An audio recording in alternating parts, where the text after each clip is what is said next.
Warta Majelis Pekerja Klasis KPM Kota Ambon, Minggu 11 Februari 2024, pukul 18.00 WIB. Jemaat yang Tuhan Yesus Kristus kasihi, selamat sore dan shalom. Majelis Pekerja Klasis KPM Kota Ambon menyampaikan selamat datang bagi Bapak, Ibu, Saudara-saudari, anak-anak di kebaktian ini, khusus bagi yang baru pertama kali hadir di Gereja Maranatha. Kami menyambut kehadiran Bapak, Ibu, Saudara-saudari, anak dengan sukacita. Kami mengucapkan terima kasih kepada jemaat atas seluruh perhatian serta topangan untuk pelayanan dan kesaksian di Gereja Maranatha. Kami juga mengucapkan selamat bagi jemaat yang menikmati sukacita, hud kelahiran, hud pernikahan, dan kebahagiaan lainnya di sepanjang minggu ini. Doa kami, Tuhan Yesus senantiasa memberkati. Selanjutnya kami mohon perhatian jemaat untuk informasi pelayanan sebagai berikut. Penerimaan kolekta Minggu 4 Februari 2024 pukul 9.00 WIB sebesar Rp19.622.000. Syukur sebesar Rp4.192.000. Persepuluhan sebesar Rp3.350.000 dan sarana fisik sebesar Rp722.000. Penerimaan kolekta Minggu 4 Februari 2024 pukul 18.00 WIB sebesar Rp10.622.500. Syukur sebesar Rp1.405.000. Persepuluhan sebesar Rp1.365.000 dan sarana fisik sebesar Rp324.000. Kebaktian Minggu 11 Februari 2024 saat ini merupakan kebaktian Minggu Sengsara pertama yang dilayani oleh Pendeta ST Haspers. Majelis Jemaat yang bertugas adalah Majelis Jemaat KPM Sion dan Majelis Jemaat Khusus Hokimton. Pembacaan Alkitab dari Ulangan 1 ayat 9 hingga ayatnya yang ke-18 dan Markus 9 ayat 2 hingga ayatnya yang ke-13. Yang mengisi pujian dalam kebaktian ini, Vali Gomis, Melano Nicholas, dan Bapak Semi Toisuta. Lagu prosesi masuk para pelayan, Kidung Jemaat nomor 354 ayat 1 dan 2. Lagu untuk jabat tangan, Kidung Jemaat nomor 370. Jemaat, setelah kebaktian akan dilakukan jabat tangan dengan para pelayan di pintu keluar. Karena itu mohon jemaat menunggu para pelayan mengambil posisi di pintu keluar, baru jemaat menyusul. Demikian warta Majelis Pekerja Klasis KPM Kota Ambon. Atas perhatiannya kami ucapkan terima kasih. Selamat memaknai persekutuan dengan Tuhan dan sesama. Dan di kebaktian sengsara Kristus yang pertama ini. Tuhan Yesus memberkati. Shalom. Ambon 11 Februari 2024, Majelis Pekerja Klasis KPM Kota Ambon, Pendeta R.A. Rikumahu MTH Ketua, Pendeta M. Takaria MSI Sekretaris.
Selamat sore, Ina Ama Basdara, orang tetua jemaat sekalian.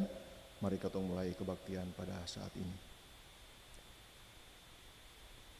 Hanya Tuhanlah gunung batu tempat perlindungan yang meluputkan kita dari segala bahayanya.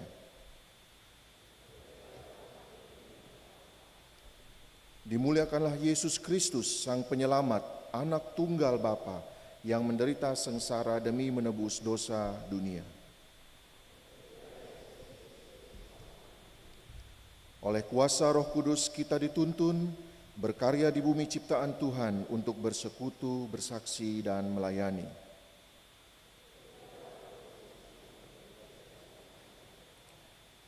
Maka ibadah Minggu Sengsara pertama ini terjadi di dalam nama Tritunggal Allah, Bapa, Anak, dan Roh Kudus. Damai sejahtera Allah menyertai saudara-saudari.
Jemaat yang diberkati Tuhan Yesus, saatnya kita akan ada dalam pengakuan dan harapan. Saudara-saudari, jika kita yakin dan percaya bahwa hanyalah Yesus gunung batu perlindungan kita, maka di atas segala kelemahan dan dosa-dosa kita, marilah dengan jujur kita mohon belas kasihan dan pengampunan di hadapan Dia yang berkuasa mengampuni dosa-dosa kita.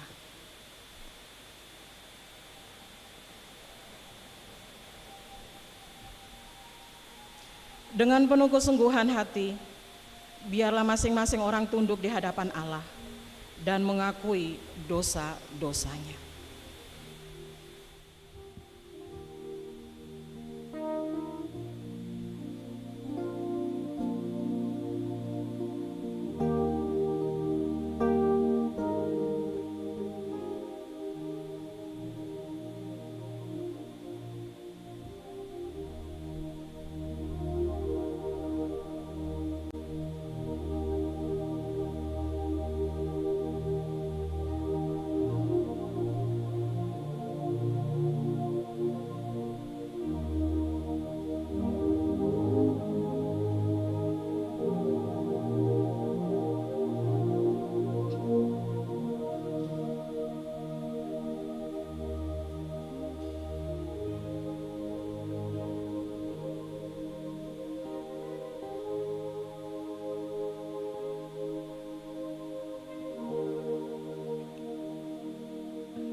Ya Tuhan, andaikan Engkau mengingat-ingat semua kesalahan kami, maka kami tak akan mampu bertahan di hadapan-Mu.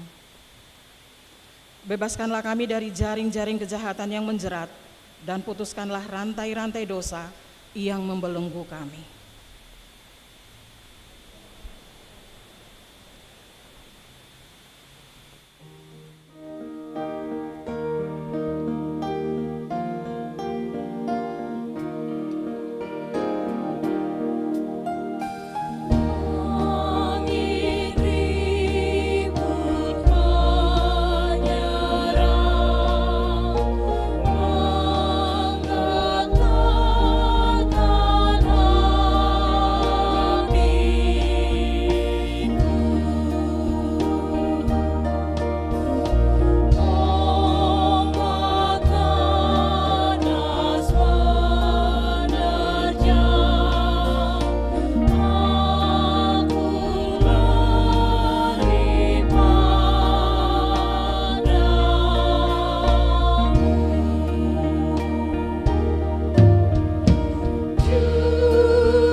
Buatlah wajah-Mu bercahaya atas bumi tempat kami hidup ini, dan selamatkanlah kami oleh kasih setia-Mu. Ajarlah kami untuk berlaku setia dan adil demi membangun kehidupan bersama.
Saudara-saudari, jika kita mengaku dosa kita, maka Ia adalah setia dan adil, sehingga Ia akan mengampuni segala dosa kita dan menyucikan kita dari segala kejahatan.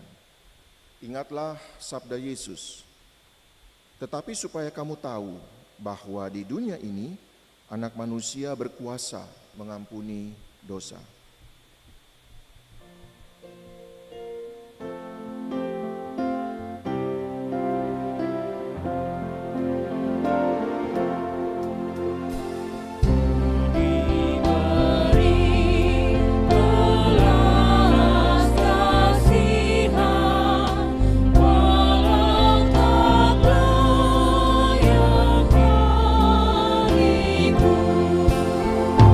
Tadi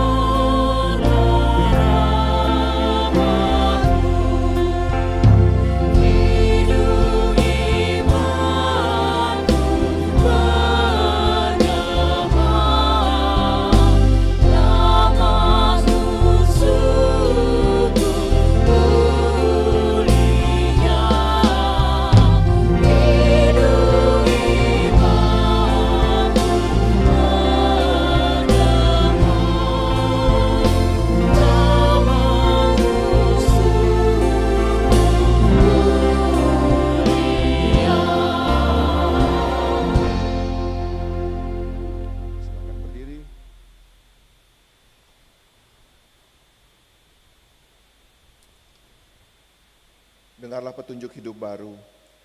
Sabarlah kamu seorang terhadap yang lain, dan ampunilah seorang akan yang lain, apabila yang seorang menaruh dendam terhadap yang lain.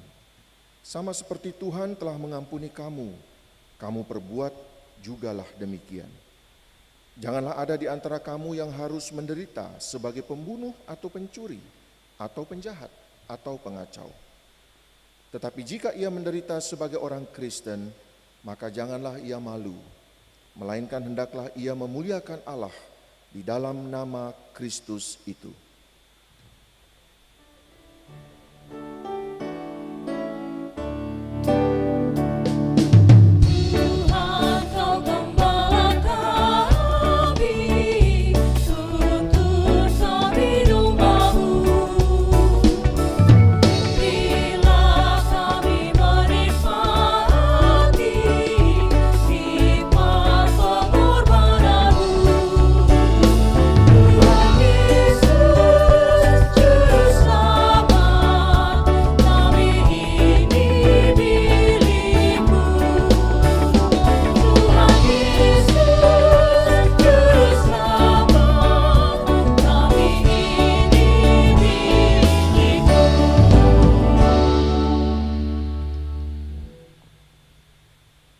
Bersama-sama kita akan mendengarkan solo dari saudari Vali Gomis.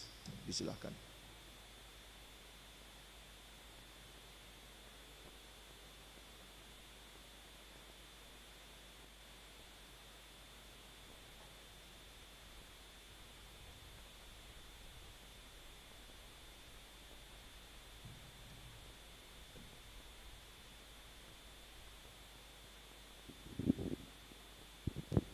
Ya, Bapak Ibu Jemaat, selamat sore, Shalom. Ya, di kesempatan yang kali ini beta akan membawakan satu buah pujian, dan kiranya pujian ini dapat menjadi berkat bagi Bapak Ibu Jemaat sekalian.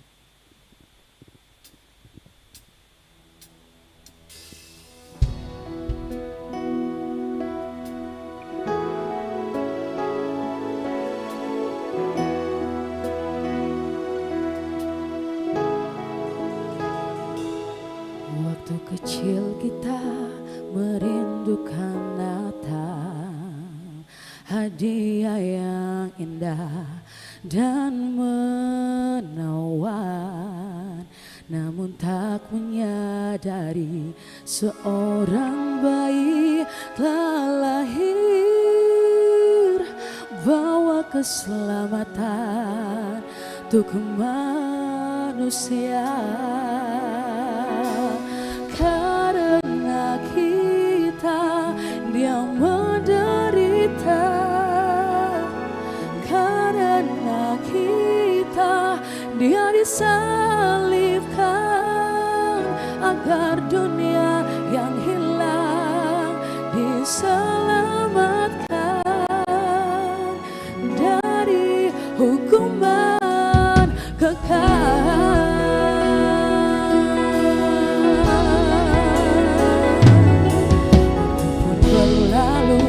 Dan kita pun tahu anugerah yang besar dari Bapa yang relakan anaknya disiksa dan disalibkan, wow, di bukit Kalvari karena kasih. Oh, karena kita yang menderita, oh karena kita dia disalibkan, agar dunia yang hilang diselamatkan dari hukuman kekal. Telah ku dapat di jalan kehidupan,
Terpujilah nama Tuhan.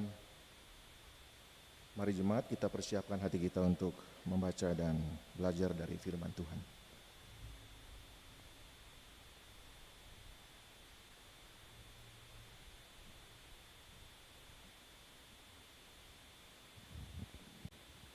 Jemaat yang dikasihi Tuhan, kita akan membaca firman Tuhan di sore hari ini yang terambil dari kitab Ulangan. Ulangan pasal 1 ayat 9 sampai 18 dan Markus 9 ayat 2 sampai yang ke-13. Mengawali kita membaca firman Tuhan, mari kita berdoa. Bapa yang kekal kudus, Tuhan yang telah mati dan bangkit bagi kami, yang hari ini kami merayakan Minggu Sengsara yang pertama. Dari penderitaan-Mu, kami akan membaca firman-Mu di tempat ini. Kami mohon Tuhan, hadirlah dengan kuasa Roh Kudus-Mu, agar manakala kami membaca firman-Mu, kami semua boleh mengerti dan kami boleh memberlakukan itu dalam hari-hari hidup kami. Hamba pelayan-Mu yang akan memberikan taburan firman bagi kami, biarlah apa yang ditabur bagi kami tetap menjadi sumber kekuatan untuk kami masuki usbu sengsara yang pertama ini. Berfirmanlah ya Tuhan, kami siap untuk menyambut firman-Mu di saat ini. Amin.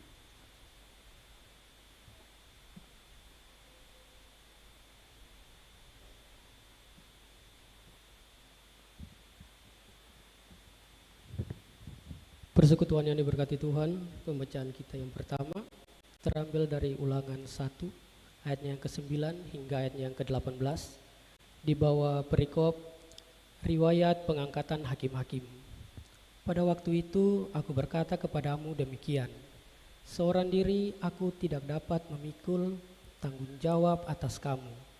Tuhan Allahmu telah membuat kamu banyak dan sesungguhnya sekarang kamu sudah seperti bintang-bintang di langit banyaknya.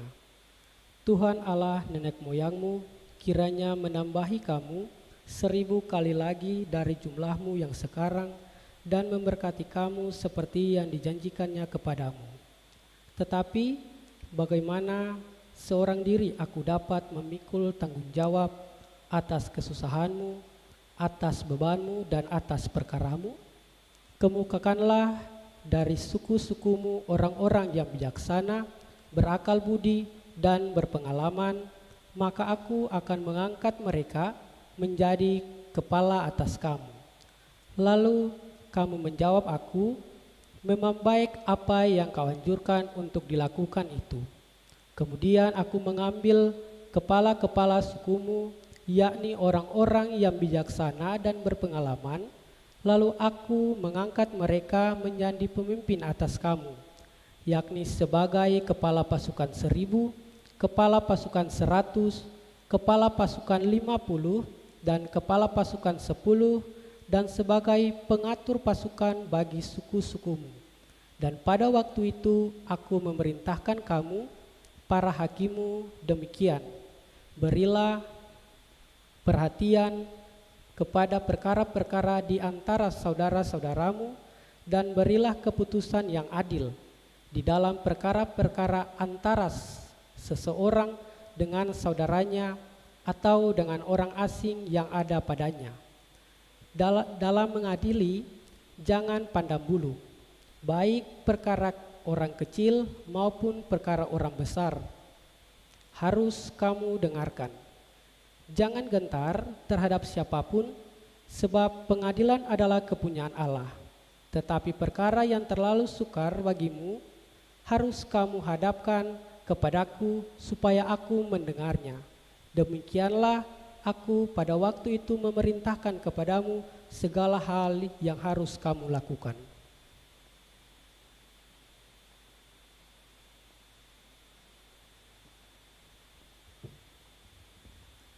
Markus 9 ayat 2 hingga ayatnya yang ke-13 di bawah judul Yesus dimuliakan di atas gunung. 6 hari kemudian Yesus membawa Petrus, Yakobus, dan Yohanes, dan bersama-sama dengan mereka ia naik ke sebuah gunung yang tinggi. Di situ mereka sendirian saja. Lalu Yesus berubah rupa di depan mata mereka, dan pakaiannya sangat putih berkilat-kilat. Tidak ada seorang pun di dunia ini yang dapat mengelontang pakaian seperti itu. Maka nampaklah kepada mereka Elia bersama dengan Musa.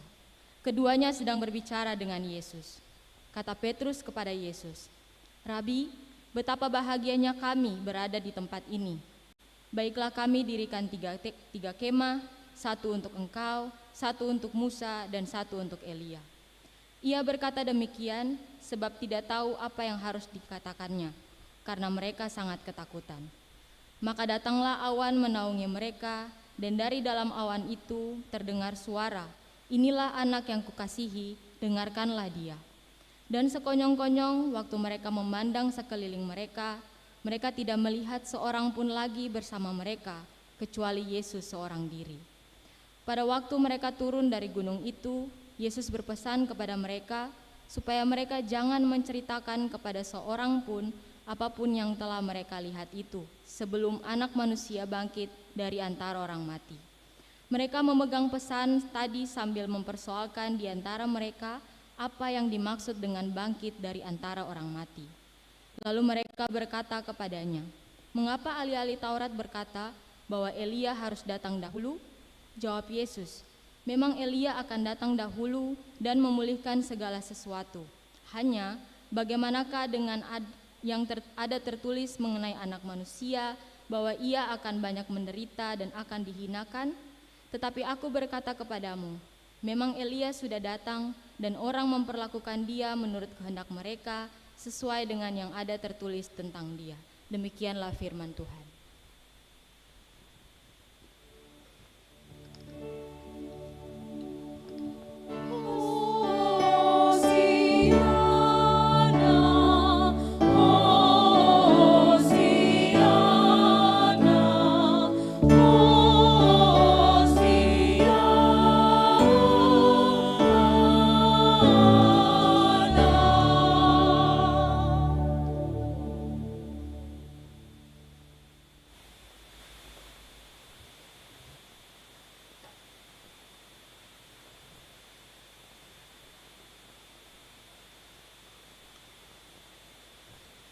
Selamat sore Ina Ama, Basudara orang tetua yang terkasih. Selamat sore.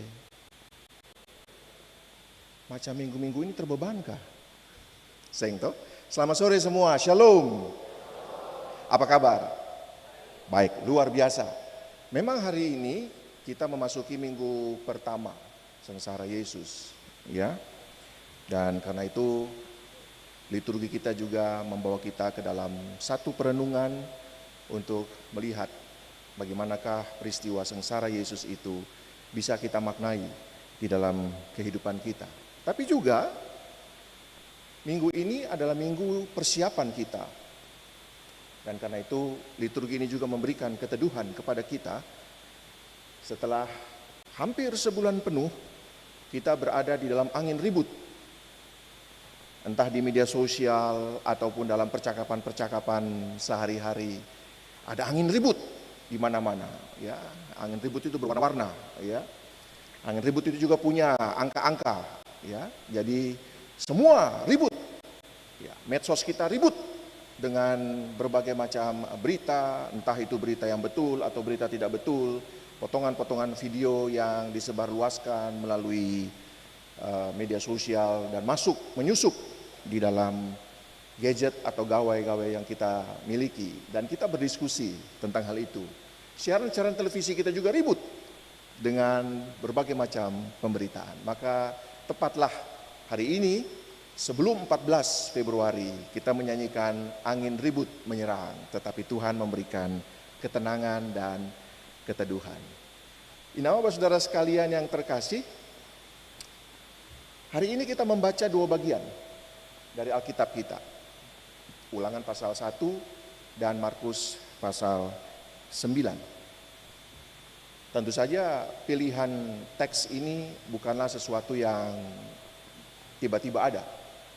Tetapi kita mencoba untuk memaknai bagaimanakah perjalanan kita, bagaimanakah seluruh dinamika yang terjadi di dalam kehidupan kita sebagai keluarga, sebagai pribadi maupun juga sebagai bagian dari masyarakat. Bukan hanya di kota Ambon, tapi juga di provinsi ini, tapi juga sebagai bagian dari masyarakat yang lebih luas, masyarakat Indonesia. Kita berada di dalam hingar-bingar ya, gegap gempita kampanye dan menuju ke tanggal 14 Februari.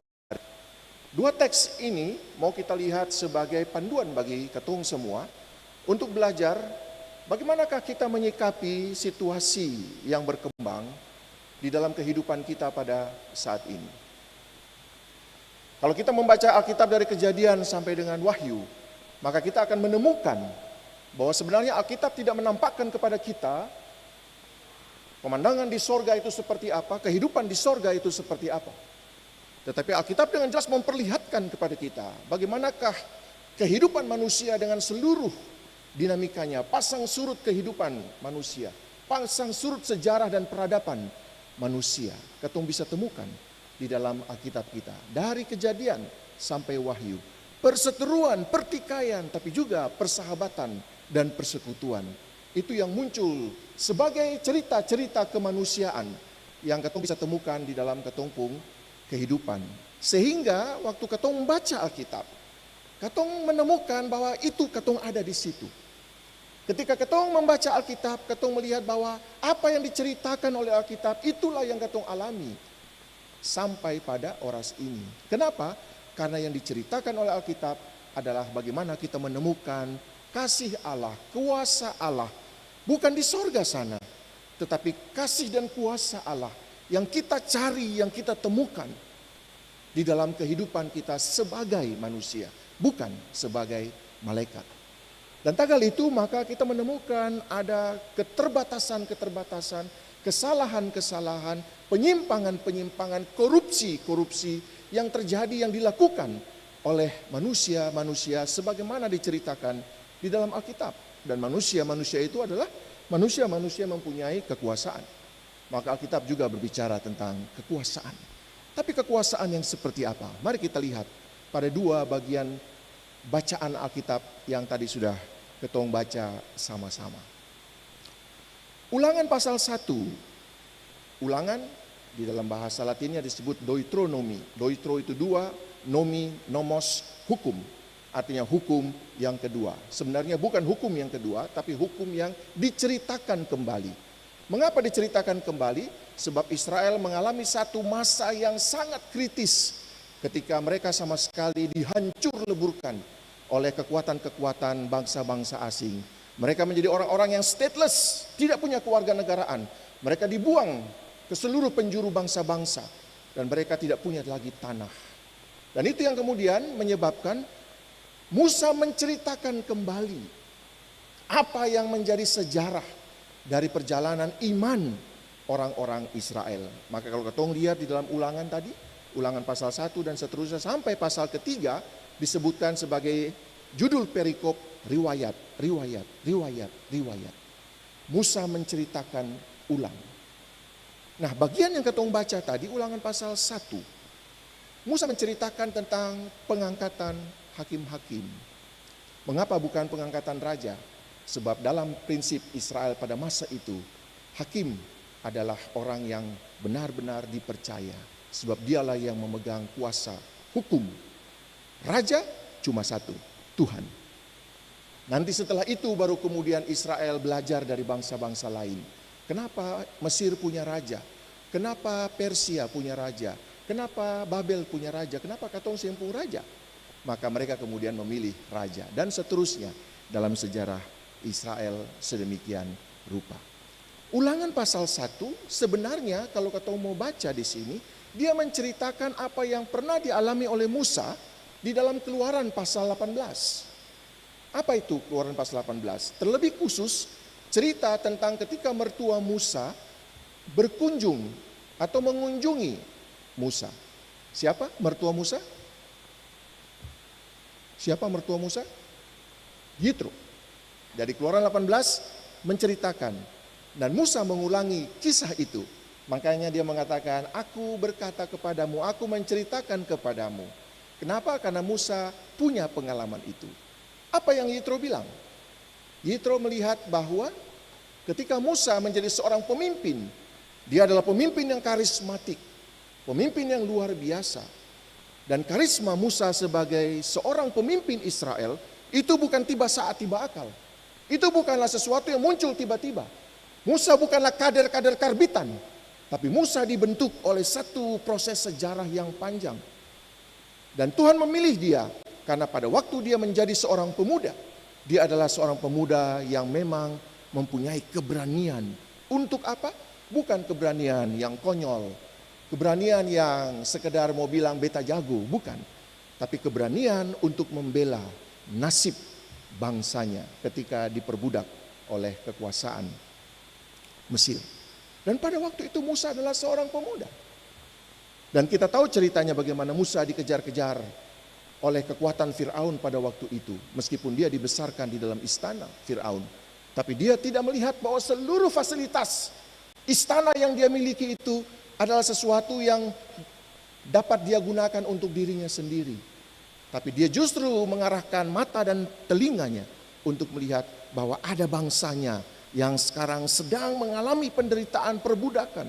Dan karena itu dia mengambil pilihan politik yang sangat penting pada waktu itu, yaitu keberpihakan kepada bangsanya yang sedang mengalami perbudakan, penderitaan pada waktu itu. Maka Musa dibentuk di dalam sejarah. Musa dibentuk oleh Tuhan dalam perjalanan yang panjang. Dia mendengarkan persungutan-persungutan orang Israel. Dia kemudian mencari cara untuk mengatasi persoalan-persoalan yang dihadapi oleh orang-orang Israel.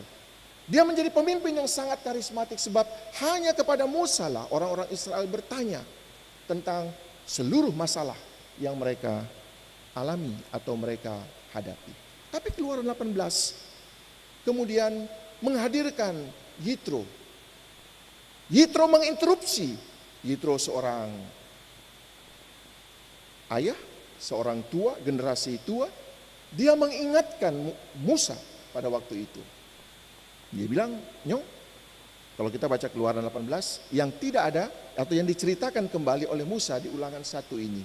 Yitro mengatakan, Nyong, kalau Ale pakai cara macam begini, satu, Ale capek sendiri. Yang kedua, masalah saya habis. Lalu Musa bertanya kepada mertuanya, lalu beta mesti bikin bagaimana Bapak? Yitro bilang, bagi peran, bagi kekuasaan. Bagaimana caranya? Pilih dari antaramu pemimpin atas 10 orang, pemimpin atas 50 orang, pemimpin atas 100 orang, dan pemimpin atas 1000 orang. Pilih dari antaramu. Di dalam ulangan disebutkan kepala pasukan. Itu bahasa dalam kitab ulangan. Tapi sebenarnya dalam bahasa Keluaran disebutkan pemimpin. Bukan sekedar kepala pasukan, tapi seorang pemimpin. Ya. Jadi bukan sekedar memimpin pasukan untuk berperang, tapi pemimpin umat. Lalu Musa kemudian melakukan hal itu. Apa yang kita pelajari dari situ, Ina Ama saudara sekalian? Pendelegasian kekuasaan, sharing of power. Dalam bahasa yang modern sejak Yunani berdiri, kita mengenal demos dan kratos.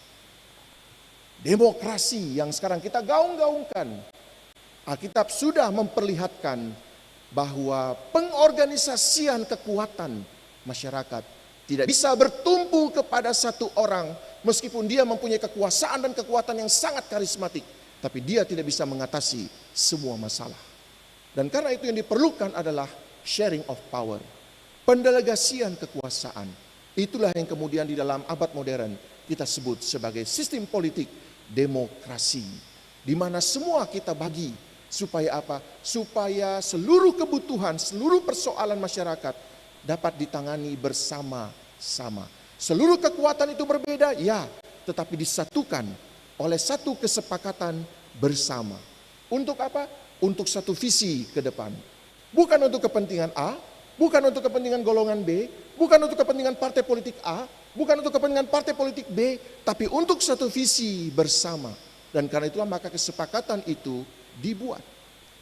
Maka kesepakatan untuk memimpin, untuk memilih seorang pemimpin, disebutkan di dalam Keluaran itu ada 3. Yang tidak muncul dalam Ulangan, tapi karena dia merupakan bagian dari Keluaran, maka beta akan membaca apakah kriteria seorang pemimpin yang disebutkan dalam Keluaran pasal 18 ayat 21. Beta baca.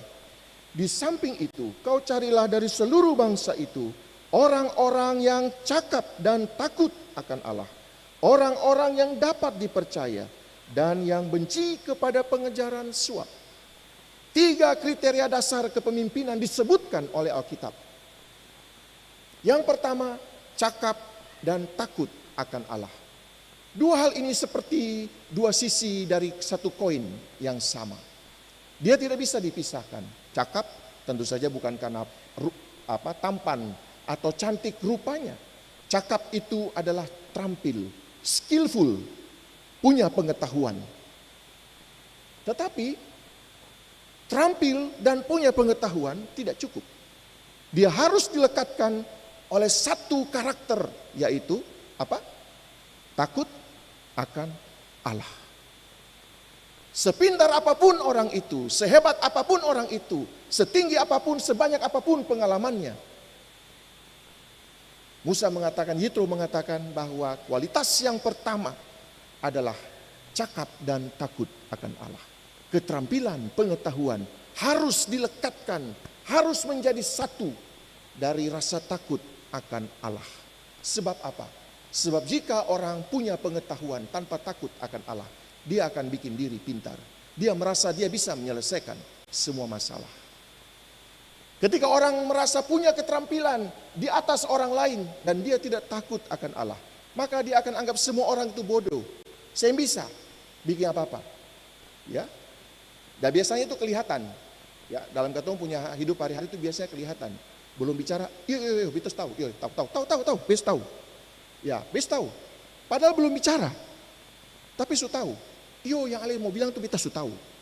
Apa? Iya punya bicara itu beta su tahu. Ya. Jadi bikin diri tahu. Padahal sebenarnya dia tidak tahu sepenuhnya.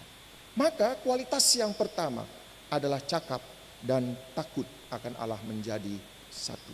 Kriteria yang kedua adalah disebutkan di situ dapat dipercaya. Bukanlah bilang, kabila. Lapar bilang lain, kenyang bilang lain. Dapat dipercaya artinya apa yang beta bikin itu yang beta bilang. Apa yang beta bilang itu yang beta bikin. Bukan mencela-mencele. Tetapi sungguh-sungguh berada kepada satu komitmen bahwa ini beta pun integritas. Bahwa apa yang beta pikirkan itulah yang beta akan lakukan. Dan apa yang beta lakukan itulah yang beta akan sampaikan. Dia menjadi satu. Menjadi satu yang disebut sebagai integritas. Satu kata dan perbuatan. Alkitab mengatakan jika ya, katakan ya. Jika tidak, katakan tidak. Bukan hari ini bilang ya, besok bilang tidak. Lalu lusa bilang tidak, ya. Lalu kemudian tuping bilang ya atau tidak. Ketika ditanya ya atau tidak, ya tidak. Atau tidak, ya. Ya. Bukan seperti itu. Integritas. Itu kualitas yang kedua. Maka dengan integritas itu apa yang dapat dibangun? Trust, kepercayaan. Seorang pemimpin adalah orang yang dipegang kata-katanya karena dia melakukannya. Maka trust, kepercayaan itu terbentuk di situ. Kriteria yang ketiga adalah disebutkan secara langsung oleh Keluaran pasal 18 ayat 21. Benci pengejaran suap. Maka dalam bahasa kita sekarang adalah benci kepada korupsi. Jelas, itu bukan pendeta Steve Haspers yang bilang, tetapi Alkitab yang mengatakan bahwa kualitas kepemimpinan itu ditentukan oleh 3 ini. Apakah kualitas 3 kriteria ini hanya berlaku kepada pemimpin 1000 orang? Oh bukan.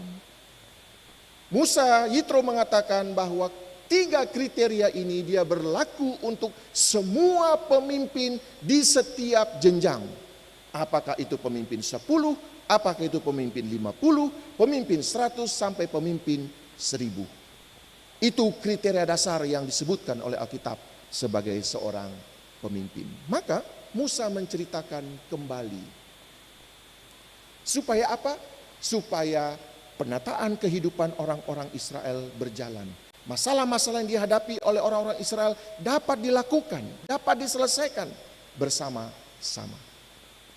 Musa kemudian mengingat bahwa itulah pesan dari seniornya, pesan dari mertuanya.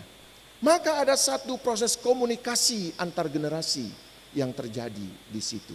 Itu yang kita sekarang sebut dalam bahasa teman-teman angkatan muda disebut sebagai kaderisasi. Ya, bukan kaderanisasi. Ya, cuma bikin orang par jadi kadera. Ya, tempat ketong duduk.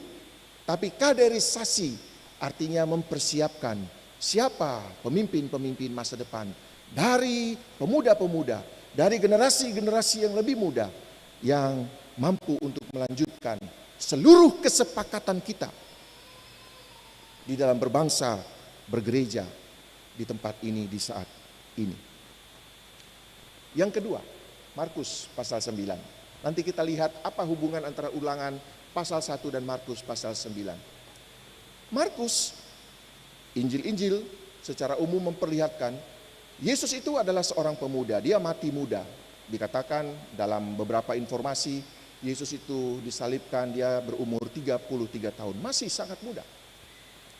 Tetapi perjalanan hidup Yesus bukanlah perjalanan hidup yang tenang-tenang saja. Sebagai seorang anak muda Yahudi yang hidup di bawah penjajahan Romawi, kekaisaran Romawi pada masa itu, Yesus mengalami pergolakan batin yang luar biasa. Sama seperti yang dialami oleh Musa. Tidak tercatat di dalam Injil, tetapi kita bisa melihat bahwa dalam sejarah bisa kita temukan bahwa Yesus sebenarnya menginisiasi gerakan-gerakan perlawanan dengan berbagai macam cara. Ada yang disebut sebagai Jesus Movement, gerakan Yesus. Dan itu adalah satu bagian, satu organisasi yang mencoba untuk melawan kekaisaran Romawi dengan cara yang lebih soft, ya, lebih strategis. Dia berbeda dengan kaum Zilot, di mana Simon Petrus berasal. Zilot itu adalah salah satu partai, kelompok anak-anak muda Yahudi, garis keras, melakukan perlawanan dengan kekerasan.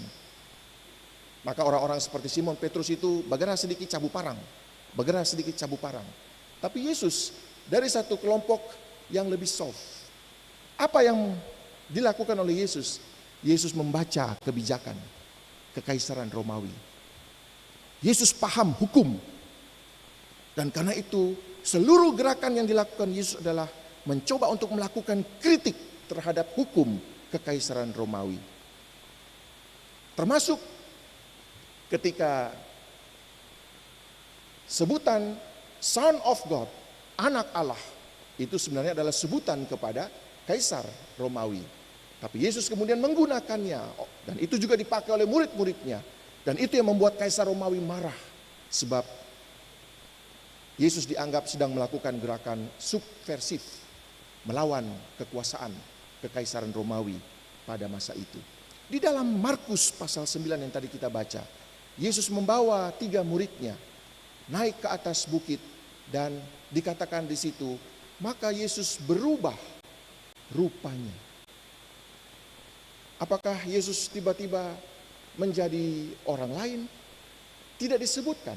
Tetapi di dalam pengertiannya, dalam bahasa aslinya, disebutkan wajah Yesus itu bukan berubah menjadi wajah yang lain, tetapi sinar wajahnya berubah. Menjadi sinar wajah yang sangat optimis. Menjadi seorang pemuda yang benar-benar dimuliakan oleh Allah. Sebab dia tahu bahwa apa yang dia perjuangkan itu sejalan dengan para seniornya. Disebutkan di situ Musa dan Elia. Maka ada satu garis sejarah di mana Yesus sedang melakukan perjuangan bersama-sama untuk satu visi sebagai umat Israel. Ini Bapak Saudara sekalian, Jika hari ini kita sedang bersiap untuk memasuki tanggal 14 Februari, pertanyaan besar kita adalah bukan soal kita pilih siapa, itu urusan Anda. Tapi yang mau kita lakukan adalah menentukan visi kebangsaan kita, menentukan visi keindonesiaan kita. Jika kita mau belajar dari Ulangan dan juga dari Markus, menarik garis dari para senior-senior kita di tahun-tahun yang lampau, di abad-abad yang lampau, kita tahu bahwa 1928 Yong Ambon adalah salah satu bagian dari deklarasi Sumpah Pemuda yang menyatakan satu tanah air, satu bahasa, dan satu bangsa. Kita ada. Generasi pertama kita, generasi awal kita ada di situ. Kita menjadi bagian dari kesepakatan untuk menjaga bahwa kita meskipun berbeda, kita ingin supaya perbedaan itu menguatkan kita untuk menjadi satu visi keindonesiaan. 1945, 17 Agustus, ketika Soekarno dan Hatta atas nama bangsa Indonesia memproklamasikan kemerdekaan Indonesia, kita ada di situ. Bagaimana kita mengetahui kita ada di situ? Sebab ketika 18 Agustus di dalam sidang BPUPKI PPKI tahun 1945, ketika ada perwakilan-perwakilan dari agama-agama lain mengatakan bahwa karena agama Islam adalah agama yang mayoritas, maka negara ini, negara baru ini, republik baru ini harus dibangun di atas dasar syariat Islam. Tapi kemudian ada 3 kritik yang muncul. Dari siapa? Yang pertama dari Yohanes Latuhar Hari. Dia mengatakan, "Uts, sabar bro, kita belum bersepakat. Kalau itu yang kalian mau, sabar bro. Kita mesti atur dulu. Kami tidak setuju dari perwakilan Maluku. Kami tidak setuju jika landasan dan fondasi keindonesiaan ini dibangun di atas dasar siapa yang mayoritas, siapa yang minoritas." Kritik kedua lahir dari Alexander Maramis dari Minahasa. Dia mengatakan, beta setuju siapa yang mayoritas, siapa yang minoritas. Tradisi kekristenan di Minahasa sudah sangat kuat. Siapa yang mayoritas, siapa yang minoritas. Dan kritik yang ketiga lahir dari I Gusti Ketut Puja dari Bali yang mengatakan, oh kami di Bali Hindu yang mayoritas. Kalau Anda berbicara mayoritas dan minoritas, siapa yang mayoritas, siapa yang minoritas? Tapi dari cerita itu sebagai satu teks suci kebangsaan kita, ini Bapak Saudara sekalian, beta hendak mengajak kepada katong semua untuk juga melihat dari bagaimanakah Alkitab membantu kita untuk mengarahkan bahwa persoalan kita pada saat ini di tengah-tengah segala berbagai macam pilihan-pilihan yang berbeda itu, mari kita tetapkan satu hal yang penting, visi keindonesiaan kita. Dan di dalam visi keindonesiaan itu ada 5 sila yang sedang kita pertaruhkan. Maka apakah beta percaya di dalam rumah gereja pada saat ini ada juga teman-teman pemuda atau juga ibu bapak yang akan berkontestasi sebagai calon-calon legislatif. Maka pertanyaan besar bagi kita sekarang ini, dari atas mimbar ini, visi keindonesiaan seperti apa yang mau kita pertaruhkan. Ini bukan soal money politik semata-mata. Ini bukan siapa dapat kursi berapa. Tapi ini soal bagaimanakah visi keindonesiaan itu kita jaga. Sebab apa? Tidak gampang kita menjaga visi keindonesiaan tersebut. Dan hari ini kita betul-betul sedang diperhadapkan dengan satu situasi di mana kita sedang dipertanyakan. Kita sedang ditantang apakah orang-orang Kristen di negara ini adalah orang-orang Kristen yang diperhitungkan. Diperhitungkan bukan karena kuantitasnya, bukan karena angkanya, bukan karena nominalnya, tapi diperhitungkan karena kualitas visi keindonesiaannya. Itu yang kita pertaruhkan.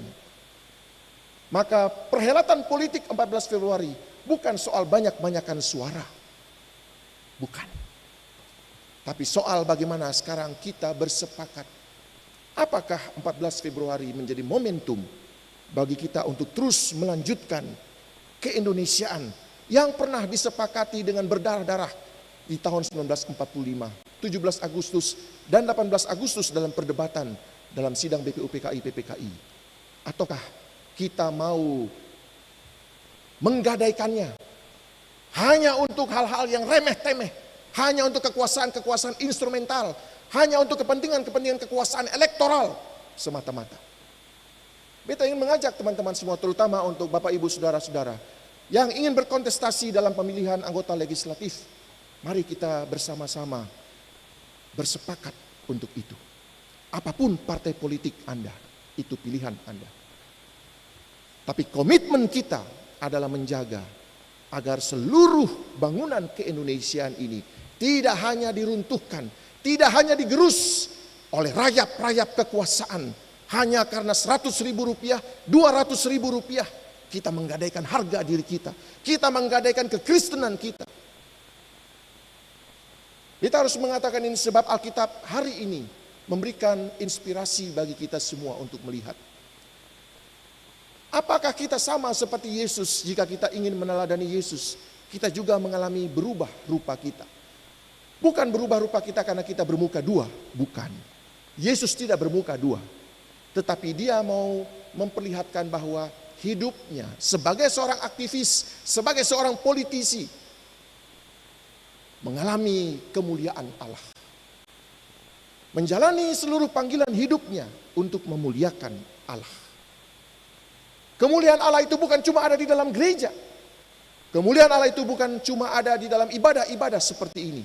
Kemuliaan Allah itu juga harus kita bangun, harus kita tancapkan ketika kita berkontestasi di dalam perhelatan 14 Februari. Kemuliaan Allah itu harus kita bawa di dalam aktivitas-aktivitas kita dalam berpolitik. Apakah itu dalam politik sehari-hari, ataukah di dalam politik secara instrumental dalam partisipasi kita sebagai anggota partai-partai politik. Ini Bapak Saudara yang beta kasihi. Ini adalah visi yang Tuhan nyatakan kepada kita pada saat ini. Musa seorang pemuda, dia dibentuk oleh pengalaman yang panjang. Yesus seorang pemuda, dia dibentuk oleh pengalaman yang panjang. Sampai kemudian dia harus mati muda sebagai seorang pemuda di atas kayu salib. Tapi dia meninggalkan pengikut-pengikut yang meneruskan visi-visi kerajaan Allah itu sampai pada saat ini. Maka beta ingin menantang pemuda-pemuda Kristen yang mau berkontestasi di dalam pemilihan anggota legislatif. Dan kita semua di dalam pemilihan presiden, wakil presiden tanggal 14 Februari yang mendatang. Tuhan menganugerahkan negara ini. Dan Tuhan menitipkannya, memberikannya kepada kita. Negara ini bukan negara yang diberikan kepada kita secara cuma-cuma. Tapi negara ini dititipkan kepada kita. Supaya apa? Kita bertanggung jawab. Bertanggung jawab bukan kepada para pendahulu. Bertanggung jawab untuk anak cucu kita. Apa yang mau mereka pelajari dari seluruh proses ini? Apa yang mau mereka pelajari dari politisi-politisi Kristen? Adakah kemuliaan Tuhan ditampakkan di dalam setiap gagasan, di dalam setiap visi politik, di dalam setiap partisipasi politik, maupun dalam setiap program-program partai politik sebagai seorang politisi Kristen? Beta sih bicara politisi yang lain. Di dalam rumah gereja ini beta mau bicara sebagai seorang politisi, berbicara untuk politisi Kristen. Apa visi kita? Maka belajarlah dari Musa, pengalaman penting. Angkatan muda punya pendidikan kader. Artinya apa? Gereja ini serius mempersiapkan kader. Tidak main-main. Jadi karena itu kita tidak melihat bahwa orang-orang yang tampil sebagai kader-kader karbitan itulah yang bisa mengawal seluruh visi kebangsaan kita. Kita belajar dari Yesus, ada transformasi di mana dia mengatakan orang melihat kemuliaan di dalam wajah dan hidupnya.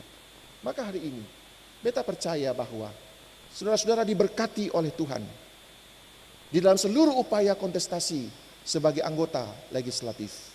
Dengan semua upaya yang saudara-saudara lakukan, tapi jangan lupa, ingatlah 3 kriteria kepemimpinan itu. Dunia boleh mengatakan bahwa sekarang ini tanpa uang kita tidak bisa dapat. Tidak. Hari ini kita mau berdiri di atas dasar firman Allah. Bahwa saudara-saudara dibentuk sebagai pemimpin-pemimpin dengan 3 kriteria dasar.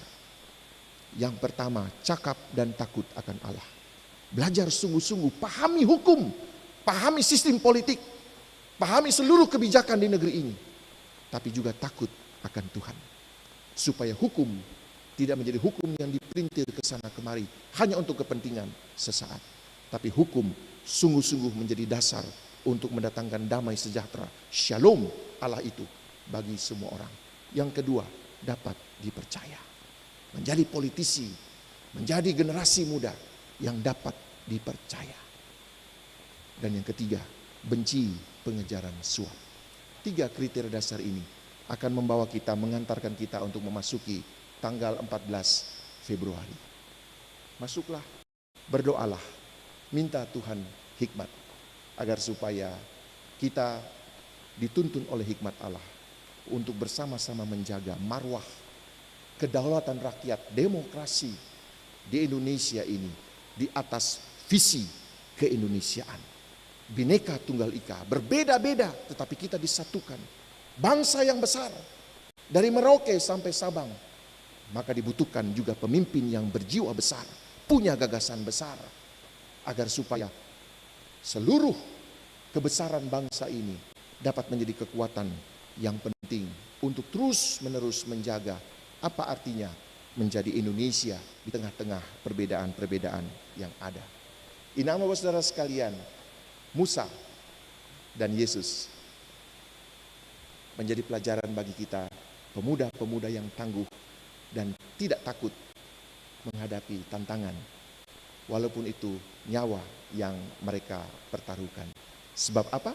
Sebab mereka tahu di balik seluruh aktivitas politik mereka, di balik seluruh perjuangan mereka, mereka sedang mempertaruhkan kemuliaan Allah. Musa harus merelakan. Bukan dia yang masuk ke tanah Kanaan. Dia hanya berdiri mengantarkan. Kalau Musa tidak berjiwa besar, Musa bilang, Tuhan, sadape, beta yang sakit deng dong, beta yang menderita deng dong. Habis itu, dong yang masuk di tanah Kanaan. Tidak, tapi Musa mundur dan Musa bilang, jadilah kehendakmu. Dia hanya melihat bangsa Israel di bawah kepemimpinan generasi muda kemudian masuk ke tanah Kanaan. Dia menjadi sombar besar di mana orang-orang Israel belajar dan Yesus juga belajar dari Musa. Maka kemuliaan Allah itulah yang akan menjadi pertaruhan kita di dalam seluruh pilihan-pilihan kita di tanggal 14 Februari. Tuhan memberkati setiap anak-anak muda, setiap warga gereja Protestan Maluku, setiap orang-orang Kristen yang berkontestasi. Tetapi Anda juga harus patuh kepada kehendak Allah. Apa kehendak Allah? Lakukanlah apa yang menjadi bagianmu. Selebihnya Tuhan yang akan berbuat. Jangan kau melakukan apa yang menjadi kehendakmu, apa yang menjadi bagianmu. Lalu ketika Tuhan melakukan apa yang menjadi bagian Tuhan, kita marah-marah. Tuhan, kenapa beta dapat suara banyak? Tuhan, kenapa beta cuma begini? Lalu tiba-tiba, maaf, rumah sakit sudah menyediakan ruang-ruang kosong untuk menerima orang-orang yang mengalami tekanan jiwa atau stres. Tapi beta rasa orang-orang Kristen adalah orang-orang yang tangguh. Kenapa? Karena hidup kita bukan untuk kita. Hidup kita adalah untuk Kristus. Hidup kita bagi kemuliaan Allah. Anda berpolitik untuk kemuliaan Allah. Anda duduk di Senayan, Anda duduk di belakang Soya, Anda duduk di Karangpanjang untuk kemuliaan Allah. Kalau Anda tidak jadi pun, Anda tahu bahwa Tuhan sedang membentuk Anda untuk melakukan rencana-rencana Allah bagi kemuliaan namanya di tempat-tempat yang lain. Maka yang bisa kita lakukan adalah haleluya, puji Tuhan. Apapun yang terjadi, beta sudah bikin beta pembagian. Tuhan akan bikin apa yang menjadi Tuhan pembagian. Maka kita akan melalui tanggal 14 Februari sebagai satu perhelatan riang gembira. Bukan stres yang lalu stroke, lalu skop. Tetapi riang gembira. Kenapa? Karena kita tahu semua kita lakukan untuk kemuliaan Allah. Amin. Kalau sudah amin, beta juga amin. Tuhan memberkati katong semua.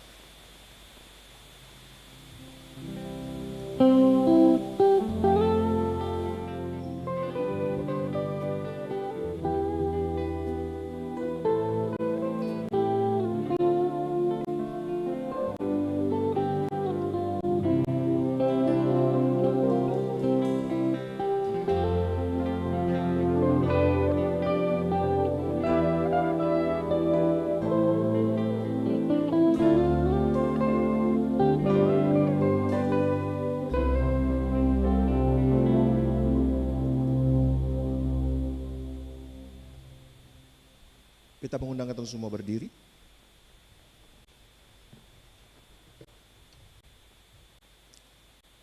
Bersama semua orang percaya di segala tempat, mari kita mengikrarkan iman dengan pengakuan iman rasuli demikian. Aku percaya kepada Allah, Bapa yang Maha Kuasa, Khalik langit dan bumi, dan kepada Yesus Kristus, anaknya yang tunggal Tuhan kita, yang dikandung daripada Roh Kudus, lahir dari Maria, yang menderita di bawah pemerintahan Pontius Pilatus, disalibkan, turun tubuh. Pada hari yang ketiga, bangkit pula dari antara orang mati, naik ke surga, duduk di sebelah kanan Allah, Bapa yang Maha Kuasa, dan akan datang dari sana untuk menghakimi orang yang hidup dan yang mati. Aku percaya kepada Roh Kudus, gereja yang kudus dan am, persekutuan orang kudus, pengampunan dosa, kebangkitan daging, dan hidup yang kekal. Silakan duduk. Meyano Nicholas, disilahkan.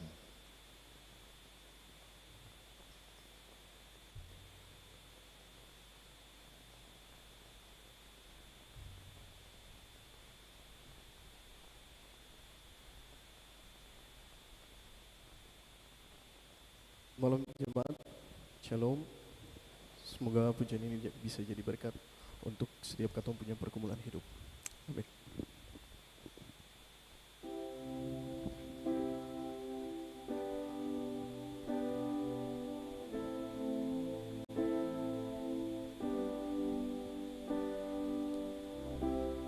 As I lay me down,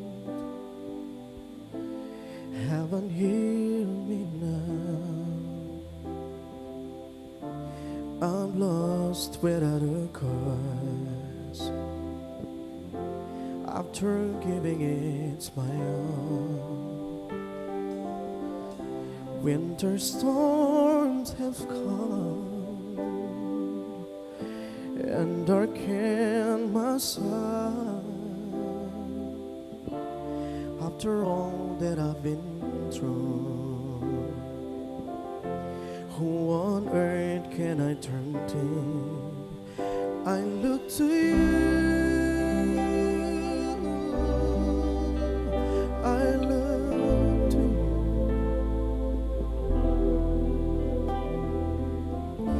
After all my strength is gone,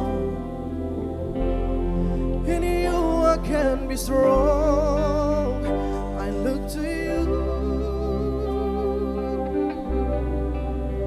I look to you.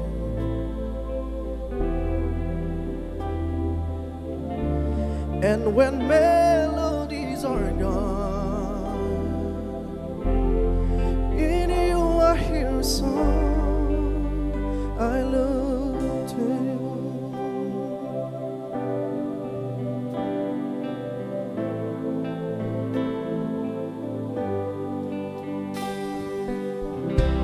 About to lose my breath, there's no more fighting left, sinking to rest no more,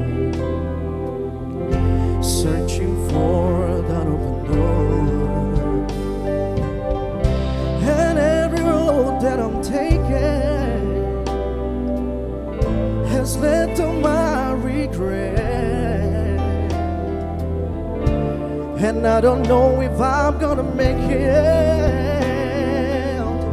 Nothing to do but live my hand. I look to you, I look to you.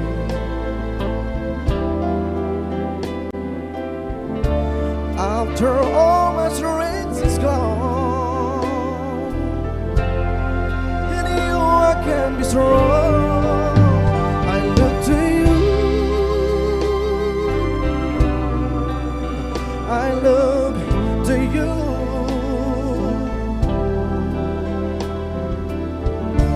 And when melodies are gone,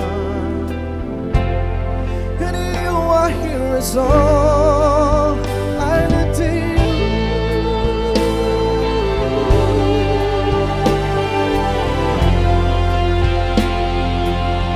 Coming down on me,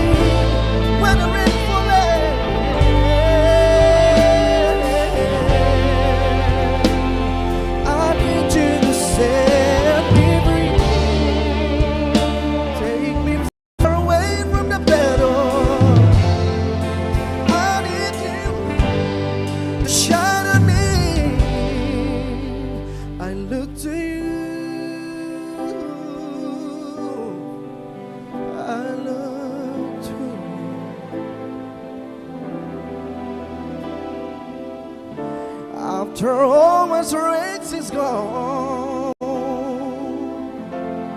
in you I can be strong. I look to you. Oh, I look to you. Oh yeah. And when melodies are gone, in you I hear a song. I look to you.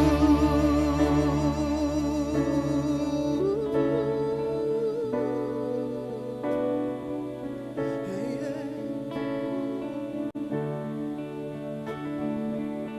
I look to you. I look to you.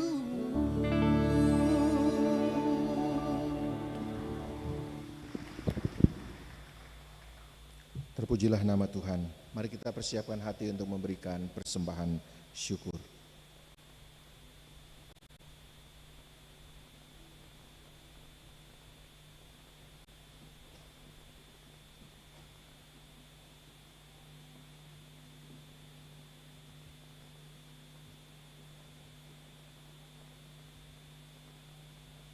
Sebelum memberi persembahan, dengarkanlah anjuran.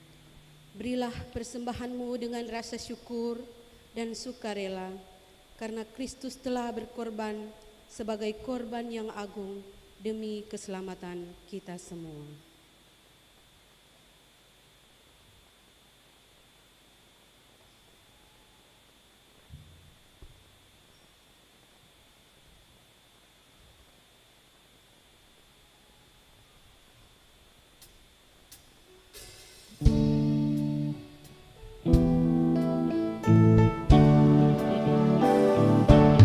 Yang Maha Kasih, yang itu Allah, Allah mengasihi.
Mari kita satu dalam doa.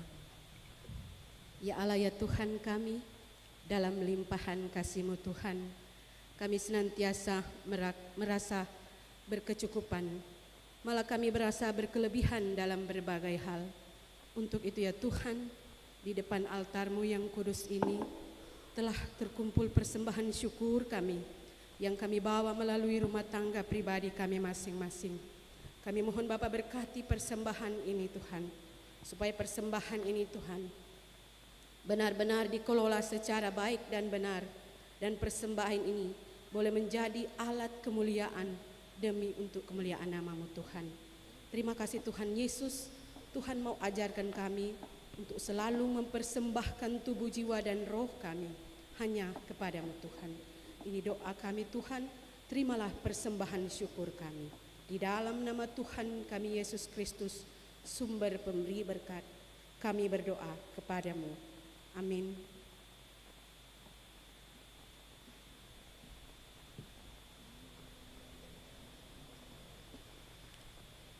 Persembahan pujian dari Bung Semi Toisuta dan kawan-kawan, disilakan.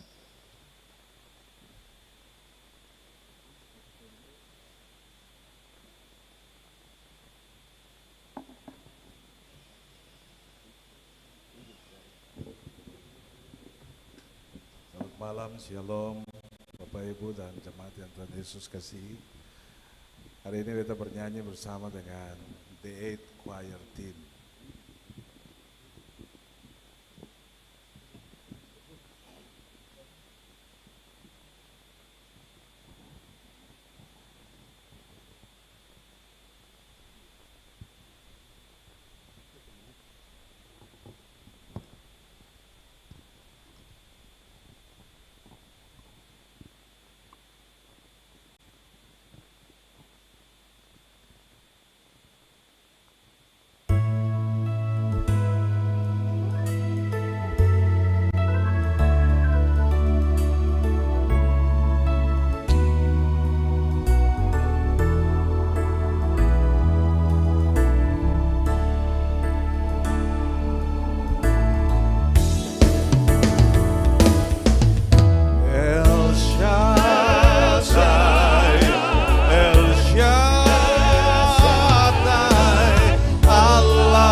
Allah Maha Kuasa.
Terpujilah nama Tuhan.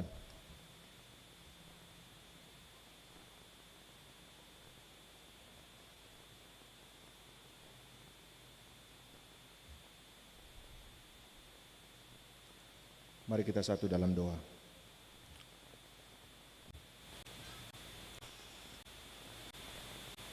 Untuk penyertaan-Mu ya Tuhan pada langkah kehidupan di hari ke-11 bulan kedua tahun 2024 ini kami bersyukur.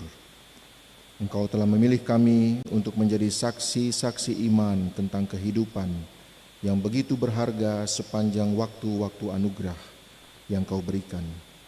Dan hari ini pun Engkau masih berkenan mencurahkan kasih karunia-Mu untuk mencelikkan mata iman kami, merasakan dan mengalami berkat-berkat-Mu dalam kehidupan kami. Atas semua itu, maka kami pun mengarahkan seluruh kehidupan kami secara pribadi dan keluarga, pekerjaan-pekerjaan kami, persahabatan kami, pergaulan kami, studi kami, pelayanan kami, semata-mata semua itu sebagai ibadah kepada-Mu ya Tuhan, terutama dalam mengingat pengorbanan Kristus pada minggu pertama sengsara ini. Jika nafas kehidupan masih Engkau berikan, kami percaya bahwa itulah tanda kasih sayang Tuhan, agar kami menghargai kehidupan ini dan menjalaninya dengan sukacita, sebagai syukur kami kepada-Mu ya Tuhan. Sebesar apapun tantangan, seberat apapun masalah, sekeras apapun pergumulan yang kami hadapi, taruhlah hikmat-Mu sehingga pikiran, perasaan, dan tindakan kami tidak ditundukkan dan dikalahkan oleh tantangan, masalah, dan pergumulan itu. Tapi dengan hikmat-Mu ya Tuhan, kami menghadapinya dan menyelesaikannya seturut dengan kasih karunia kehidupan yang telah Engkau percayakan kepada kami. Maka setiap pribadi, dari yang muda hingga yang tua, dan setiap keluarga akan menyatakan kesetiaannya kepada-Mu mulai hari ini dan seterusnya sepanjang perkenan-Mu bagi kami. Kokohkan dasar kesetiaan itu agar kami sebagai persekutuan jemaat Gereja Protestan Maluku yang mendiami pulau-pulau dari utara hingga barat daya dengan berbagai situasi alam dan kehidupan sosial mampu menjadi tanda-tanda kemuliaan-Mu yang memberdayakan dan menghidupkan sesama manusia dan semesta alam ini. Bersama-sama pula dengan saudara-saudara kami yang memilih cara beriman yang berbeda melalui berbagai denominasi Kristiani dan berbagai agama. Hikmat-Mu ya Tuhan semesta alam senantiasa mengingatkan kami agar terus-menerus bekerja bersama membangun kualitas kehidupan kemanusiaan kami bagi pemulihan bermacam-macam krisis yang terjadi di muka bumi ini. Sentuhan kasih-Mu juga kami mohon, memulihkan kesehatan orang tua kami, suami kami, istri kami, anak-anak kami, saudara-saudara kami, sahabat-sahabat kami yang saat ini sedang sakit dan berada dalam proses pemulihan kesehatan di rumah mereka atau di rumah sakit. Juga kepada mereka yang sedang menghadapi pergumulan kehidupan, frustrasi, depresi, putus asa karena berbagai tekanan kehidupan. Engkau ya Tuhan menghembuskan Roh Kudus agar ada harapan, inspirasi, dan motivasi untuk menatap masa depan dalam rencana-Mu. Sebagai orang Kristen dan warga negara Republik Indonesia, kami berdoa memohon kepada-Mu ya Tuhan untuk melimpahi para pemimpin negara ini pada setiap jenjang administrasi pemerintahan, dari tingkat nasional hingga kota, kabupaten, dan desa, dengan hikmat dan kebijaksanaan dari-Mu, agar setiap keputusan politik yang diambil dan setiap undang-undang yang diterbitkan sungguh-sungguh didasari oleh profesionalitas dan kehendak baik untuk menciptakan kesejahteraan bagi seluruh rakyat Indonesia tanpa terkecuali, dari Merauke di timur hingga Sabang di barat. Secara khusus kami hendak membawa dalam syafaat kami ini seluruh proses yang sedang berlangsung untuk memasuki perhelatan nasional, pemilihan presiden dan pemilihan legislatif. Cerahkan pikiran dan hati pemerintah Indonesia agar mampu menjadi fasilitator yang bijaksana, sehingga kami sebagai rakyat dapat memenuhi hak demokrasi kami untuk memilih pemimpin yang bijaksana dan berkeadilan, peka dengan nurani kemanusiaan, menaruh hati dan hidupnya bagi perjuangan kesejahteraan seluruh rakyat Indonesia. Limpahkan hikmat-Mu ya Tuhan, agar pada tanggal 14 Februari 2024 nanti kami datang dengan penuh semangat dan sukacita untuk melaksanakan panggilan demokrasi sebagai rakyat yang berdaulat. Tenangkan hati kami agar tidak terombang-ambing, namun memandang teladan Kristus untuk menentukan pilihan kami di bawah kuasa Allah.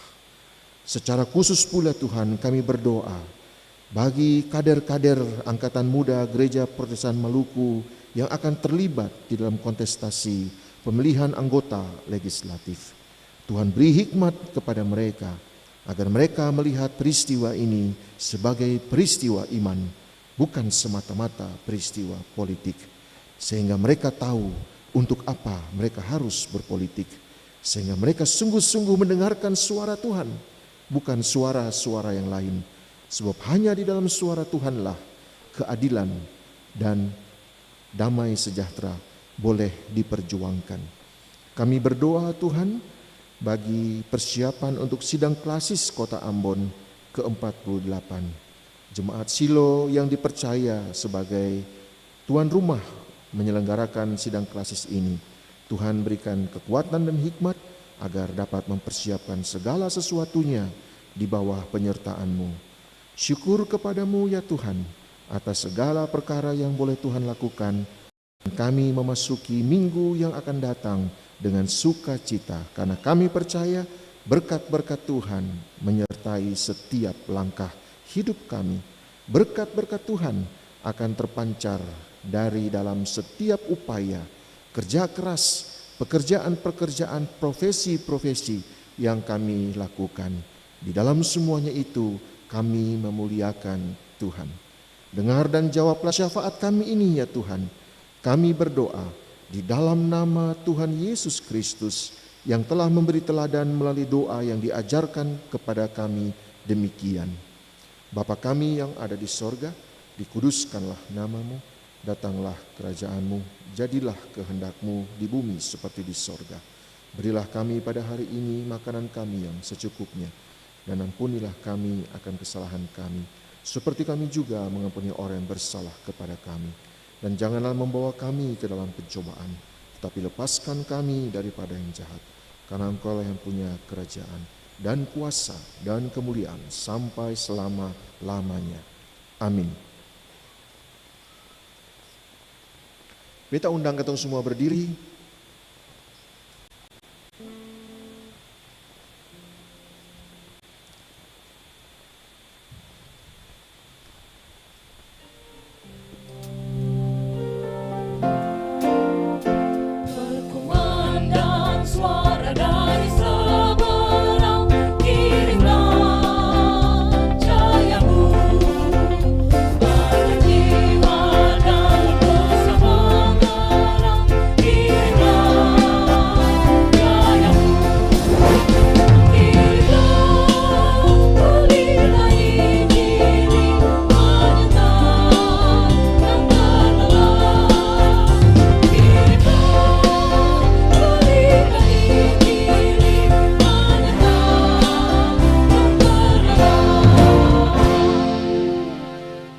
Saudaraku, pergilah, masukilah lorong-lorong kehidupanmu.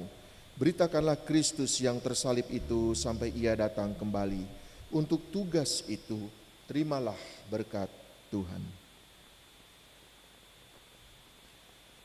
Allah sumber pengharapan, memenuhi kamu dengan segala sukacita dan damai sejahtera dalam iman kamu, supaya oleh kekuatan Roh Kudus kamu berlimpah-limpah dalam pengharapan.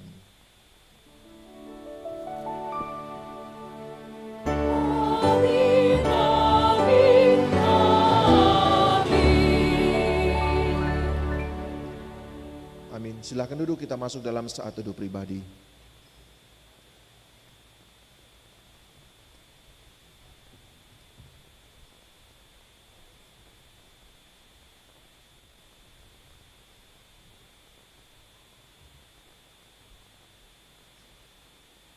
Selamat memasuki usbu yang baru, selamat menyambut Pesta Demokrasi 14 Februari 2024. Tuhan memberkati ketong semua. Shalom.